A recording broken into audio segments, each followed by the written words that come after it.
जा रहा है और इस लिस्ट से बाहर नहीं निकाला जा रहा। जिस तरह से आपने भी कहा है कि 28 शराइत भी अगर पाकिस्तान पूरी कर देगा तब भी पाकिस्तान ग्रे लिस्ट में ही रहेगा। इसकी आपके नज़दीक क्या रीजंस हैं, क्यों, आखिर क्यों?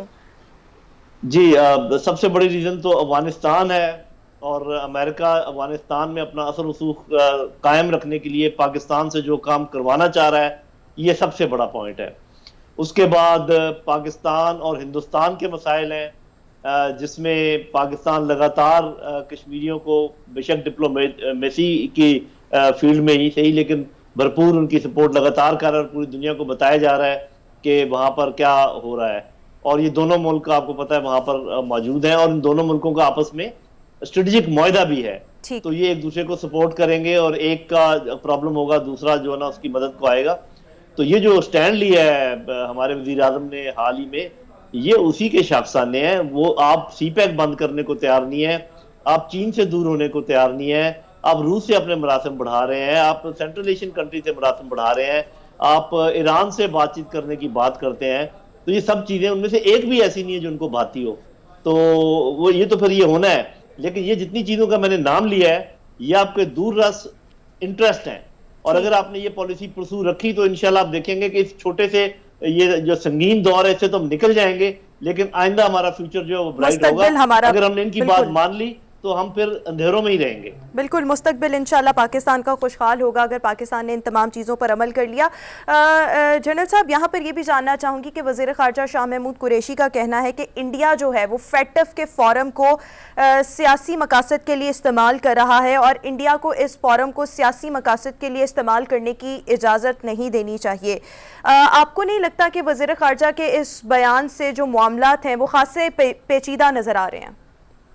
मेरा ख्याल है कि ये बयान जो है ना अब जाके दिया है वज़ीर ख़ारजा ने, ये बहुत पहले दे देना चाहिए था, क्योंकि हम उनके हर हुक्म की तामील करते रहे। जो उसमें से बहुत सारी चीज़ें ऐसी थी जो हमारे अपने हक में हैं, इसमें तो कोई शक शुबे की गुंजाइश नहीं है। लेकिन वो साफ ज़रा के बज़ाहिर तो वो यही शो करते हैं ना कि जी तमाम चीज़ें हम बड़ी अच्छी मांग रहे हैं और वो कर रहे हैं। तो ये बात तो बड़े अरसे से मालूम थी तजिया नगारों को और अरसे दराज से कह रहे थे। मेरा ख्याल है कि क्योंकि वजीर खारजा ने हर बात करनी होती है अपने डिप्लोमेसी के दायरे में, तो उन्होंने बहुत देर में ये बात कही है, लेकिन बिल्कुल दुरुस्त कही है। इसमें कोई शक शुबा नहीं है कि ये एक पॉलिटिकल टूल है और इसका ये मतलब है वजीर खारजा ने जो बयान दिया इससे एक इंडिया भी मिलता है कि वो ये भी कह सकते हैं कि जी हमने तमाम शराइत पूरी कर लेंगे, उसके बाद फिर आपकी हम ज्यादा फिक्र नहीं करेंगे, फिर हम ये सोचेंगे कि इससे निकलने के और कौन से तरीके हो सकते हैं या हम इसके मुतबादिल फिर कौन से रास्ते तलाश करें। तो वजीर खारजा का ये बयान जो है इसमें भी बहुत सारी अच्छी मुज़म्मरात शामिल हैं। जी जनरल साहब, देखा जाए तो इंडिया का बहुत ज़्यादा रोल रहा है पाकिस्तान के खिलाफ लॉबिंग करने का, पाकिस्तान ग्रे लिस्ट में ही बरकरार रहे, इस हवाले से इंडिया ने बहुत ज़्यादा कोशिशें की हैं। तो आपको क्या लगता है कि इंडिया किस हद तक फेटफ में पाकिस्तान के मुकदमे को मुतासर कर सकता है, कर रहा है, आइंदा करेगा, और क्या कोई तरीका है कि इंडिया को रोका जा सके इस हवाले से?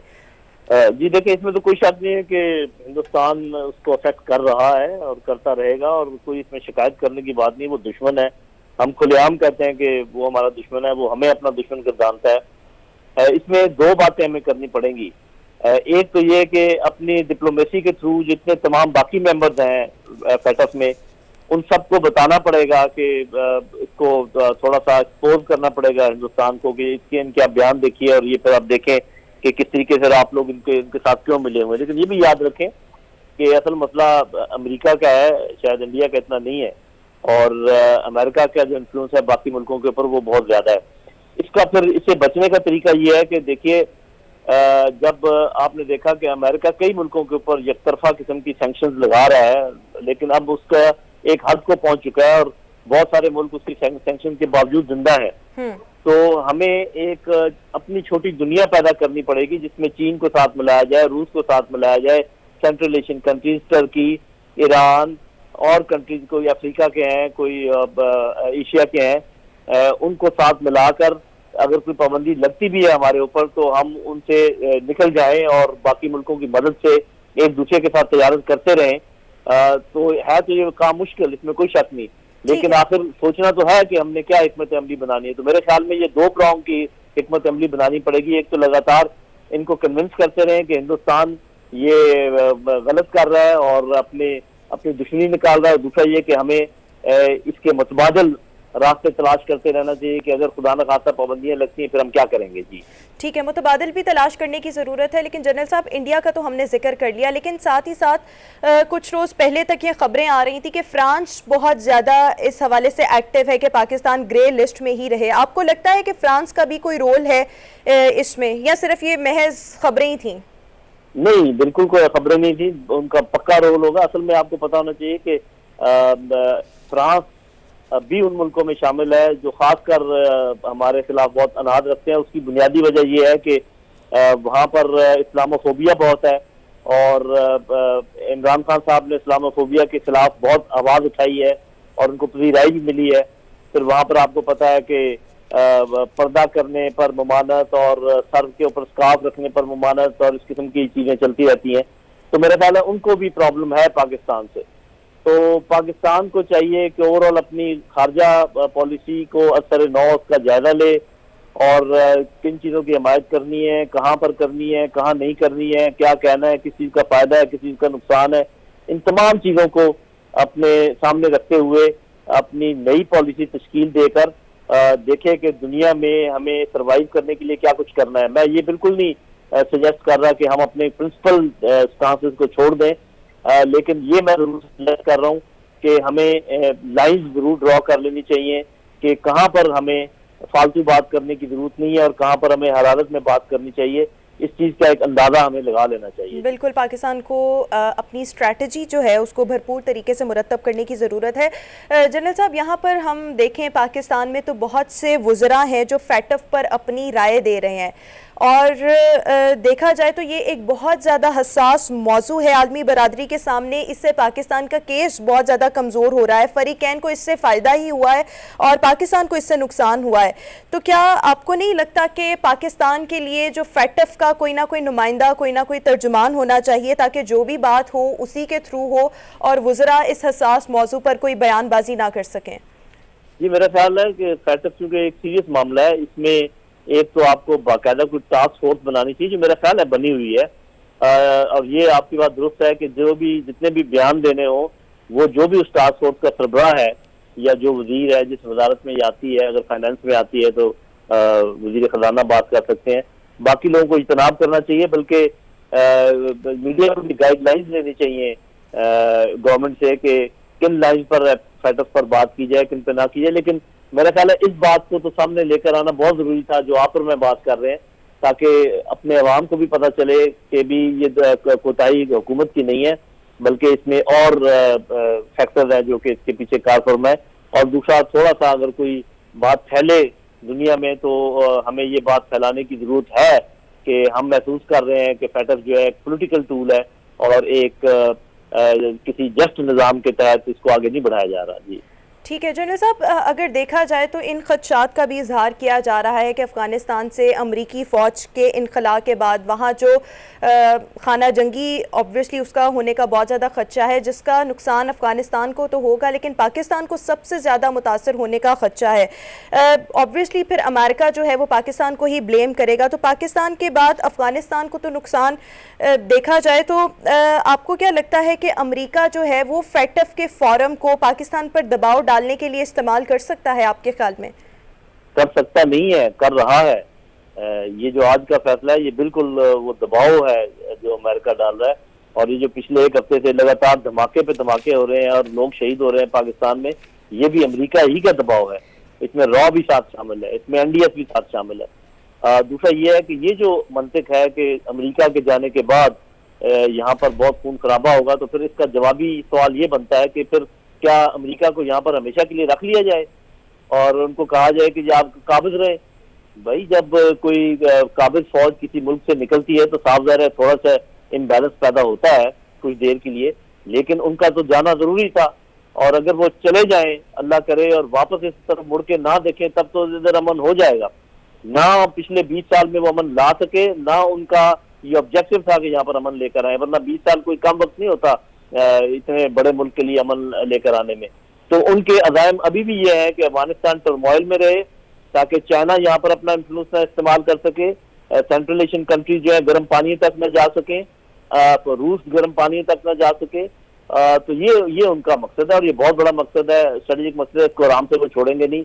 लेकिन ये सोचना है कि जी उनके जाने के बाद या उनके जाने की वजह से यहाँ पर प्रॉब्लम होगा, उनके जाने की वजह से यहाँ पर प्रॉब्लम सॉल्व होंगे। साफ ज़रा इनिशियल टर्मोइल होगा क्योंकि वो एक इस तरीके से जा रहे हैं और इतना प्रोपोगंडा करके जा रहे हैं और शो करके जा रहे हैं कि देखें जी टर्मोइल है, ये जो हमारे अंदर धमाके हैं ये भी हमारे लोगों को ये बताने के लिए कि देखें हम जा रहे हैं तो आपको कितनी मुसीबत है, ताकि हमारे लोग भी कहना शुरू कर दें मेहरबानी करके आप इधर ही रहें। ऐसा तो नहीं हो सकता, उनको जाना है, उनको जाना चाहिए, वो जा रहे हैं और उनके जाने के बाद यहाँ अमन की शुरुआत होगी। साफ ज़रा अमन एकदम एक रात में नहीं आ जाएगा, इसको कुछ महीने या 1.5 साल वगैरह लग सकता है। उसके लिए हमें सब्र से काम लेना होगा और अफगानों को से उम्मीद रखनी होगी कि वापस में बातचीत करके मसले हल कर लेंगे। बड़े प्रैक्टिकल लोग हैं, वो अपने मसाइल हल कर लेंगे। ऐसी कोई बात नहीं है कि बहुत ज्यादा खून खराब होगा, जो 20 साल पहले था उससे यकीनन कम होगा, ये मेरा अंदाजा है। जी ठीक है, आपका अंदाज़ा इस हवाले से देख आने वाला वक्त ही बताएगा कि इम्पैक्ट क्या आएगा अमेरिका का अफ़गानिस्तान को छोड़ने के बाद। लेकिन जनरल साहब यहाँ पर आपसे ये भी पूछना चाहूँगी कि अमेरिका इस वक्त अफ़गान सदर अशरफ गनी जो हैं वो अमेरिका के दौरे पर हैं और अमेरिका जो है वो 670 के करीब अपने फ़ौजी जो है वो अफ़गानिस्तान में रखने पर गौर जो है वो कर रहा है। अगर वो ऐसा इकदाम करता है अमेरिका, तो आपको नहीं लगता कि तालिबान और अमेरिका के दरमियान जो मुआहिदा हुआ है ये उसकी खिलाफ वर्जी होगी सरासर, और फिर इसका इम्पैक्ट क्या आएगा खित्ते के अमन पर? देखिए, बात यह है कि जिस किस्म की बातें हो रही है ना कि इतने फौजी हम और रखना चाहेंगे और तुर्क फौज यहाँ पर आ जाए, और इसके ये सिर्फ अशरफ गनी को दिलासा देने की बातें हैं, वरना फौजी नुक्ता नजर से मैं आपको आज ये बिल्कुल बरमला बता रहा हूँ कि अब मुमकिन ही नहीं है कि अमेरिका यहाँ पर अपनी कोई फौज रखे। जब ये देखें, और ये बात आपके और नाज़रीन के समझ में बड़े आराम से आ सकती है कि जो काम 100 बंदा नहीं कर सकता वो 2 बंदे कैसे कर सकते हैं। बड़ी सिंपल सी लॉजिक है जो मैं आपको दे रहा हूँ, और ये मिलिट्री लॉजिक भी है। पता होना चाहिए कि जब कोई फौज पस्पा होकर निकलना शुरू कर देती है, फिर अगर वो वहां पर रुकने की कोशिश करे तो उसको बहुत ज्यादा नुकसान उठाना पड़ता है। तो मेरा नहीं ख्याल कि वो 500 या 600 या 700 फौजी रख सकते हैं। अशरफ गनी अल्लाह करे कि वापस अफगानिस्तान में आ जाए। अगर वो उधर 1 हफ्ता और टिक गया तो यहाँ पर ऐसे हालात चल रहे हैं कि शायद वो वापस ही ना आए। ठीक है, यानी कि ये भी इम्कानात है कि वो वापस ना आए। लेकिन जनरल साहब, आप खुद भी एक जर्नल रहे हुए हैं, हमेशा अमेरिका की जानिब से पाकिस्तान से डू मोर का मुतालबा हमने देखा है और पाकिस्तान ने मतलब हमेशा अपना किरदार इस हवाले से अदा किया है। पाकिस्तान ने एब्सोल्युटली नॉट कह दिया, तो आप ये पाकिस्तान की तरफ से जो इस दफ़ा रद्द-ए-अमल दिया गया है, आप पाकिस्तान के इस रद्द-ए-अमल पर क्या कॉमेंट करना चाहेंगे? देखिए, मेरा ख्याल वो जिसको कहते हैं ना तंग आमद बजंग आमद, तो पाकिस्तान का ये जो रवैया है ये तकरीबन उसकी आप समझे कि तमसील है। शायद आम हालात में इतने सख्त अल्फाज इस्तेमाल न किए जाते और शायद कुछ लोग जैसे कह रहे हैं कि इसमें डिप्लोमेटिक पार्लांस में ऐसे कहा नहीं जाता। लेकिन ये है कि कभी तो हमें ये कहना ही था, क्योंकि इतना उनकी खिदमत करने का सिला हमें क्या मिला। या तो होता ना कि यहाँ पर दूध और शहद की नहरें बहना शुरू हो जाती, अमन हो जाता, हम कहते जी कि अमेरिका का साथ देने के देखें हमें क्या फायदे हुए। अमेरिका का साथ देने के हमें नुकसान ही नुकसान हुए। बहुत ज्यादा कड़वाहट पैदा हुई हमारे माहौल में, यहाँ पर गन रनिंग और नारकोटिक्स बढ़ी, यहाँ पर अंदरूनी खलफशार बढ़ा, आपस में जितनी पॉलिटिकल पार्टीज है उनका स्टैंड ऑफ बढ़ा और फौज को बदनाम किया गया, ISI को बदनाम किया गया। ये सब उनके ईमा पर हो रहा है और कुछ हमारे लोग कठपुतली बने उनके इशारों पे चल रहे हैं। उनका जाना ही हमारे